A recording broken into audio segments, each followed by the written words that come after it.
Kinundina ng mga kaanak ng mga dinakip na aktivista ang mga pag-aresto noong Semana Santa. Inaresto ng PNP at AFP ang development workers na sina Josephine Porquia at Maria Luisa Guillen, parehong senior citizens sa Pavia, Iloilo noong April 2. Kasong rebelyon sa Capiz noong pang 2012 ang batayan ng arrest warrant laban kay Porquia at tinaniman din daw ng improvised explosive devices habang inaaresto kaya nadagdagan ng kaso ayon sa anak ni Porquia. Pinalaya naman si Guillen noong April 3 matapos ibasura ang kasong obstruction of justice laban sa kanya. Nakadetain naman ngayon si Porquia sa Pavia Municipal Police Station. Sinasagot ng gobyerno ng kamay na bakal ang mga hinaing ng mamamayan, lalo na ngayon sa panahon ng krisis. Parehong mga veteranong development workers sa isla ng Panay sina Guillen at Porquia. Bago ang insidente sa Iloilo, Palm Sunday naman noong inaresto ang kabataang artista na si Charlie Garzon sa Mindoro.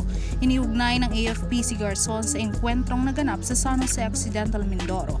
Pero sa pahayag ng New People's Army sa Mindoro, sibilyan at hindi combatant si Garzon. Si Garzon ay graduate ng De La Salle College of St. Benilde at kasapi ng Panday Sining na tumutulong sa pagtuturo ng literasiya at sining sa mga katutubong mangyan sa Mindoro. Kahit noon pa po, si Sika alam ko ay aktivista. Kaya nga po sinasabi nila ako ay mapagkonsinting ina. Pero ako ay naniniwala na wala namang ginagawang masama ang aking anak. Ang mga anak ko ay pinalaki ko na may prinsipyo at paninindigan.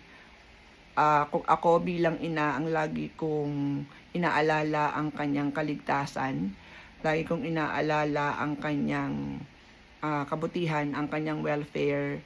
Pero paano mo pipigilin ang isang tao na gustong tumulong?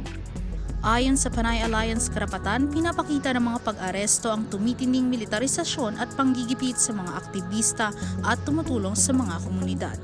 Ay handa tayong ilabas ito at hingan ito ng hustisya, hingan na maparusahan ang mga may sala dito. Ito si Bel Hembra ng Panay Today kasama ang Southern Tagalog Exposure, nag-uulat para sa ALAB.